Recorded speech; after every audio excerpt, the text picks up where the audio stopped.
Welcome back. This is week 3, part 2, and we're going to end our lecture discussing anecdotal records. I really like this article because it really gave some insight on how to take anecdotal records. Now, you would think that'd be the most easiest thing to do, but if you're like me, you write down things here and there and then they get kind of lost in the shuffle. Or you have some great insight about a student and you have it for a moment and then it's gone. So I think the author did a really good job of showing us how to take anecdotal records that will definitely um, be helpful in identifying instructional needs and also being able to communicate those needs to our parents and to our other colleagues.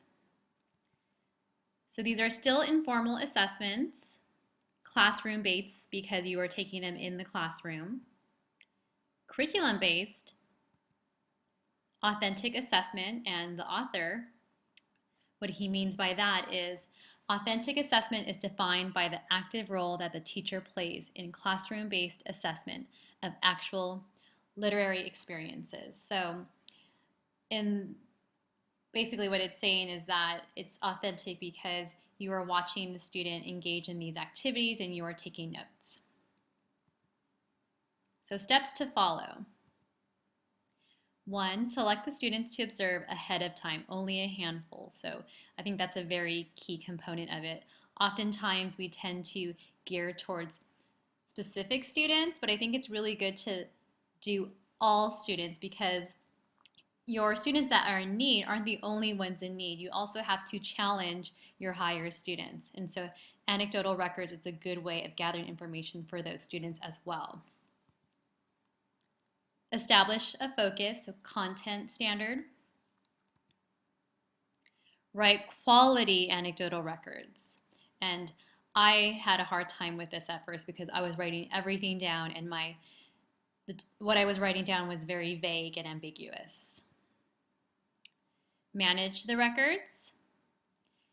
Analyze the records. So always, always, always, we always want to take any kind of assessment and data and we want to analyze it. We just don't want to push it to the side. We need to do something with that data. So here is quality anecdotal records. Use observable data. What is the student specifically doing? On task doesn't tell you specific. So how many times have you used the word, are you on task? Well, what does on task look like? So that made me think about how when I ask a student if they're on task, I need to tell them what that looks like. Use quantitative measures as much as possible. What can you count?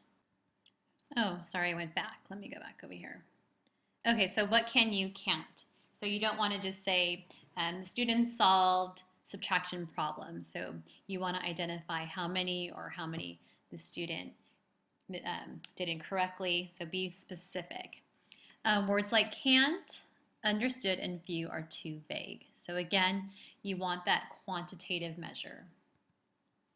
Use abbreviations, and I love using abbreviations. So they are very, very helpful when trying to jot down something very quickly. Write in past tense because this is something that is happening in the past. Provide examples. So this is actually really, really important when doing anecdotal records. Oftentimes I think, oh, I'll remember what they did, but usually I don't remember, so examples are very helpful. And in some instances, I've actually collected student work and attached them to my anecdotal records. Don't use the C word. I don't even want to mention the C word because you should not be using the C word. In case you didn't know what the C word, it is can't. Avoid redundancy, so don't repeat yourself over and over again. And it actually takes practice to do quality anecdotal records. I was not good at it at first. I would be redundant. I didn't provide examples. I included vague words. So once you get the hang of it, it will come very naturally. So here are the benefits. Serves as a formative assessment to measure strengths and needs. Helps you plan instruction. can be used as a summative assessment to share with families. And this is something that I really like because I often use anecdotal records to help me write my report card comments, and I also use them during parent-teacher conferences. Can be used as formative and summative and shared with other staff members. So going back to that RTI process, when you're doing a PLC with your colleagues, you can present this information. That way you know what the student needs and you can compare data with your colleagues. Also, I found that it's very useful when you are going through the SST process and you're asked to bring student data. So that is, anecdotal records are very helpful when you're bringing your student's portfolio. Entire process based on classroom experience, performance, and content standards. Okay, so this kind of wraps up our session. So we compared and contrast formative diagnostic assessments with structured and formal assessments. We described anecdotal records assessment.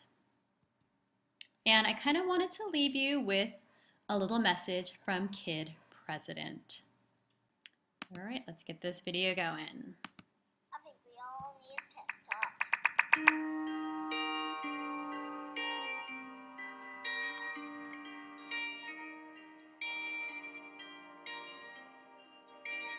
The world needs to stop being boring. Yeah, you. Boring is easy. Everybody can be boring, but you're gooder than that. Life is not a game, people. Life isn't a cereal either. Well, it is a cereal. And if life is a game, aren't we all on the same team? I mean, really, right? I'm on your team, be on my team. This is life, people. You got air coming through your nose. You got heartbeat. That means it's time to do something. A poem. Two roads diverged in the woods, and I took the road less traveled. It hurt, man! Really bad. Rocks, thorns, and glass. My parts broke. Wah! Not cool, Robert Frost. But what if there really were two paths? I want to be in the one that leads to awesome. It's like that dude Journey said, don't stop believing, unless your dream is stupid. Then you should get a better dream. I think that's how it goes.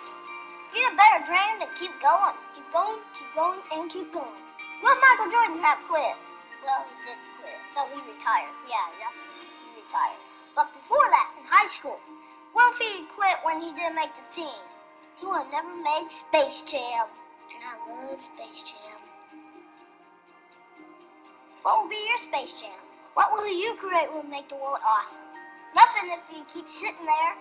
That's why I'm talking to you today. This is your time. This is my time. It's our time. We can make every day better for each other.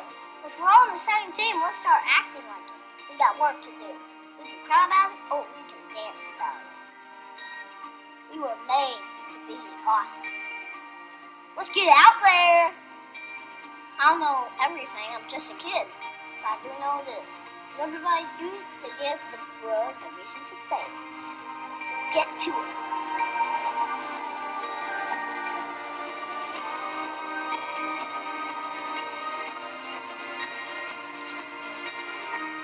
You've just been pep talked. Create something that will make the world awesome. Play ball. I was going to give you a pep talk, but I thought the little Kid President did a lot better. And so that kind of just, I want you just to keep in mind why you took this program. Definitely it's a difficult road and there's thorns in the way. But like he said, it is a road to awesome.